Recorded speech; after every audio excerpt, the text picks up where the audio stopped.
Indonesia dalam bahaya besar penyelekan isuk-isuk. Sekitar akhir tahun 1999 atau awal tahun 2000, diadakan rapat orang-orang Tionghoa di Universitas Atmajaya, kawasan Semanggi, Jakarta. Diprakarsai oleh Mochtar Riyadi dan anaknya, James Riyadi. Inti dari rapat tersebut adalah bahwa penduduk di Cina daratan sudah mencapai hampir 2 miliar orang, dan membutuhkan suatu negara untuk dijadikan kolonisasi, mirip jajahan. Salah satu pilihannya adalah negara Indonesia, karena Indonesia termasuk luas wilayahnya, subur, kaya, dan rakyatnya relatif gampang dibodohi. Strateginya adalah 1. Membuat kompleks perumahan sepanjang bibir pantai Laut Jawa. Fungsinya supaya mudah menyelundupkan barang. Dan yang paling penting adalah menyelundupkan orang dari Cina daratan melalui laut, langsung ke bawah kolong rumah-rumah mereka yang berada di bibir pantai. Rumah-rumah tersebut juga berguna sebagai basis pertahanan. Bila terjadi kerusuhan nanti, mereka bisa langsung melarikan diri ke laut dengan speedboat yang standby di kolong rumahnya. Perhatikan dan lihatlah bentuk perumahan di Pluit, Pantai Indah Kapuk, Pantai Mutiara, Ancol. 2. Merubah UUD 1945, terutama pasal tentang presiden harus pribumi asli, diganti.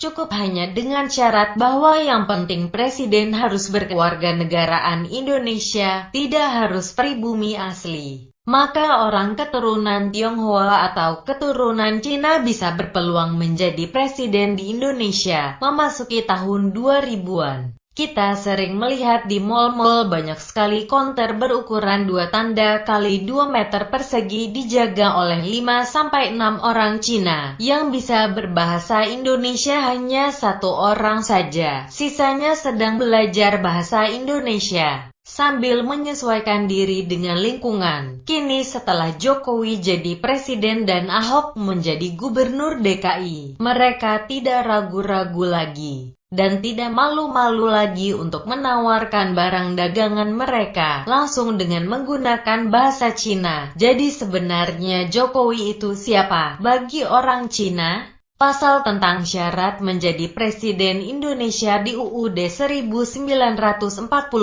sebenarnya telah mengalami amandemen perubahan pada tahun 2002. Jadi, Presiden RI nanti tidak harus suku pribumi Indonesia asli. Perlu diingat bahwa koloni keturunan Cina telah berhasil merampas Singapura menjadi kolonisasi mereka dan menjadikan suku asli di Singapura, yaitu suku Melayu, sebagai warga kelas 2. Dan perlu diingat juga, di tahun 1969 sampai 1970 etnis keturunan Cina pernah membuat kerusuhan di Malaysia, melakukan pembantaian terhadap orang-orang keturunan Melayu di Malaysia. Mereka ingin menjadikan Malaysia sebagai Singapura kedua. Kerusuhan etnis Cina di Malaysia berhasil dipadamkan. Perdana Menteri Malaysia meminta bantuan kepada Presiden Soeharto untuk memadamkan pemberontakan etnis Cina tersebut. Presiden Soeharto mengirim seseorang bernama Pitut Soeharto, ahli intelijen,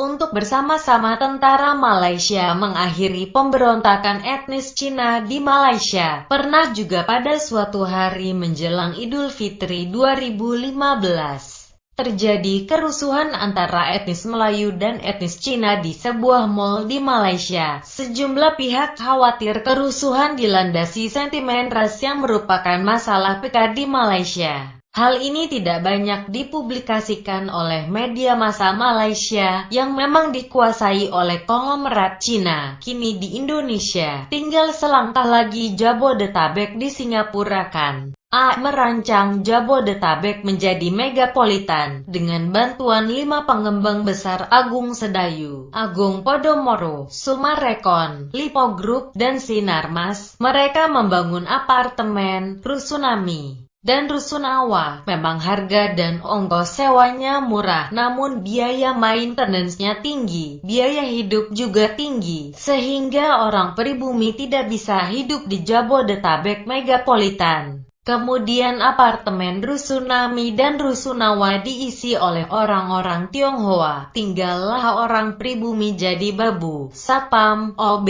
dan supir. Semua bukti menyatakan kebenaran pernyataan ini. Apalagi setelah Ahok merencanakan penggusuran 130 titik pemukiman pribumi di DKI Jakarta, dan berniat belajar pada Singapura bagaimana cara membangun kota. Program ini juga dimuluskan oleh Jokowi dengan langkah-langkah nyata yang lebih besar. B. Memiskinkan rakyat Indonesia dengan berbagai cara, terutama deregulasi serta memudahkan persyaratan untuk membuat pasar-pasar modern. Pasar-pasar tradisional hancur berantakan dan pribumi mati kelaparan. C. Bekerja sama dengan pemerintah Cina dalam segala bidang, dan menggantikan peran Amerika di Indonesia selama ini. Menjual atau menggadaikan aset-aset nasional Indonesia yang vital kepada pihak Cina. D. Memasukkan buruh-buruh Cina berbadan kekar, karena mereka adalah tentara Cina. Keadaan ini mirip saat Jepang akan menyerbu Indonesia. Mereka terlebih dulu memasukkan orang Jepang ke Indonesia, yang kelak bertugas untuk menyambut dari dalam saat terjadi ekspansi. E. Membiarkan kapal induk Republik Cina bersandar di Natuna melalui Laut Cina Selatan, yang berniat mencaplok Kepulauan Natuna, dengan cara mengklaim bahwa kepulauan tersebut milik Cina. F. Jokowi secara sengaja membuat ekonomi dan politik Indonesia carut-marut, untuk membuat pribumi semakin hancur berantakan, banyak pengangguran, dan jumlah orang miskin semakin besar. Orang semacam Ahok bukanlah tanpa sengaja untuk membuat kebijakan serta bertingkah laku yang memuarkan, karena dia ingin memancing amarah pribumi, agar rencananya segera terlaksana. Sekarang terserah bangsa ini maunya apa, melawan atau membiarkan angkara murka merajalela.